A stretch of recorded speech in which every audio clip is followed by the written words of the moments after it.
chat being against self-defense is insane. Real punishing the bully and victim in middle school mentality. For me, I just think, like, I don't think a lot of people in chat understand how insane it comes across to, like, an average person who's been around and, you know, like, the idea of, oh, a person's broken into your house, yeah, you can't shoot them, is, like, a pretty wild...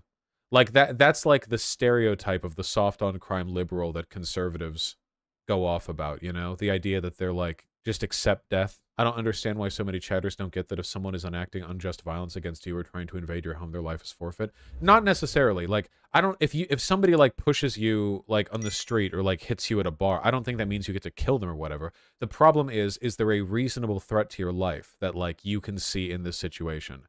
And if there's, like, a huge group of them compared to you, that can be one where you could be justified in shooting even if they have no weapons. Because, like, 5 guys beating the shit out of you can absolutely kill you. If you're really old or weak or disabled and they, like, somebody else attacks you with their fists, they can still kill you, you know? I mean, obviously, a fist fight could kill anyone, theoretically. Like, bad luck or a good hit will be the end of anyone. But it's about risk assessment, yeah. Well, the perception of risk assessment. So what if a child busted into your home? Like a 10-year-old? If I, like, went downstairs and saw there was a 10-year-old, like, eating a bunch of chocolate in a glass bowl on my coffee table in the living room, I probably wouldn't, like... Yeah, on site, yeah. I probably wouldn't immediately fucking unload. But if, like, do you mean, like, it really depends on the circumstances here. It's like somebody breaks in and I just see, like, movement and, like, footsteps or something and I draw and I fire and then it turns out they were a kid. Well, that fucking sucks for that kid, but damn. Sucks, sorry. You could have been anyone. I don't fucking know. But if it turns out they're a kid and, like, I can see some kind of evidence they don't pose a threat to me, or if I get the drop on them, and I can be like, hey, like, lay down with your hands up or something, I don't fucking know. Then, like, yeah, ideally, like, no one dies. The problem is, like, these aren't ideal circumstances. That is an insane take. What? What? An insane take that if you hear somebody break into your house and you, like, go downstairs, you hear, like, footsteps, like, stomping down, like, broken glass, and then, like, you like, draw and fire, that's insane? Yes, very American take. Haven't we talked about this before in the context of police no-knock raids?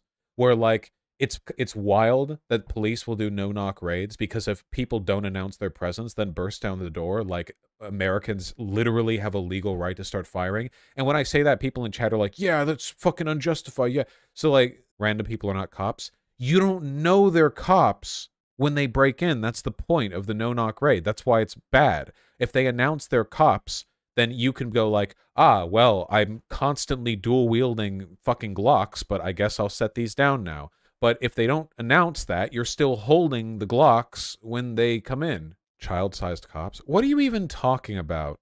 I think people are just saying you have to yell at them, you're going to shoot them before you shoot. It would always be nice if in a situation where there is an ambiguous threat to your life from a home invader, you could fully identify them and figure out the situation before taking any action. That's obviously not always possible. If it is possible, like, examples where it is possible would be you get the drop on them and they're fully lit. That is a situation where I think you could exercise a reasonable, like, you know, non-lethal strategy. Well, hey, you can, if you catch them and you've got a gun drawn, you can be like, all right, there's a gun pointed at you. You drop your gun or whatever and get down on the ground and we all get to live today. And you can do that. I think that'd be better than, like, fucking executing them, obviously. But I'm talking about the snap decisions you have to make in the heat of a moment. And I'm okay with setting a standard that, like, if a person breaks into your house in the middle of the night, they know people are going to be there. There's already an expectation that they're going to confront people. It's reasonable to assume they might have a weapon. Yeah, DM, I agree. Like, yeah, what DM is saying, it's like, I'm not saying you shouldn't exercise caution or be careful. You should. You should be cautious. You should be careful. Life is precious. But at the same time, it comes across to me as, like, really naive that you could navigate all these situations without a reasonable threat to your life. Let's not talk about a break-in, and let's talk about a situation where you're being attacked, okay? Let's say because somebody talked you into it, you have a concealed carry weapon, okay? You have, like, a 38 special revolver in, like, your purse or what, I don't fucking know, okay? And you're like a little girl or something because you're small and weak. And I'm a big guy. And I show up and I'm like, hey, you know what time it is? Fist time! And I start fucking wailing on you. And like, it really hurts, but also, I could kill you. Because my fists are big, and I'm strong, and you're small, and every time I hit you, there's a chance you go flying backwards and crack your skull open on the brick wall behind you. Under those circumstances, there's literally no chance of you winning in a hand fight against me. Do you just, like what? Do you're just like, ah, well, it's been good. My time on Earth has been good. I'm just gonna allow this murderer to take my place. Moving forward, I've walked as far as I can. It's up to you now. Like your hands out, like go forth. No, like you would draw on them and you'd shoot them rightfully and kill them if the bullets went the right places. And I think that's a fair exercise of your right to defend yourself. The one good critique to be made of the castle doctrine is that many a time a gun owner has shot their spouse or child by mistake because they got up in the middle of the night. Okay, but that's not the castle doctrine as like a legal institution. That's paranoid dipshits. Like, the castle doctrine doesn't mean you can legally shoot anyone who makes a creaking noise in your house. Like that, like the castle doctrine is if a person breaks in. Now you can fairly say like, okay, well, a lot of people are bad at telling whether somebody is broken in. And that's a correct argument. This is why having guns in the house objectively increases the likelihood of you dying by gunfire. Because people, you know, they hear a creak in the night and they run down with their 12 gauge and they fucking paint their kid over the wall or something. And I fully agree that that is dangerous and that is harmful. But in this case, we're not talking about the castle doctrine. We're talking about people acting improperly with the castle doctrine as a pretext for their paranoia.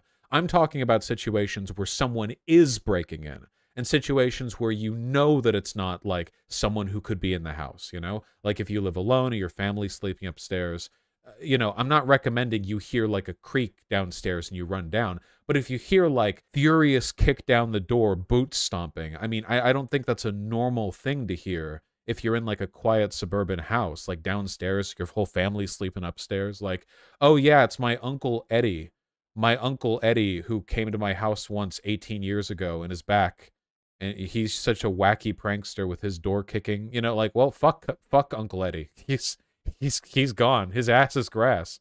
That is true, Annie. I'm not talking about something that happens frequently. Keep in mind that originally this discussion was about self-defense in the context of being assaulted, in which case all this ambiguity disappears. If you're being assaulted, like the bodega clerk, if you're being assaulted, like, okay, you know, you're like some guy walks in the bodega and starts fucking decking you, and it's like, well, could they be my younger sister? No, they're the guy decking you. Yeah. So at that point, it's a matter of, do I have the right to use lethal force? And that question can be answered with yes. No.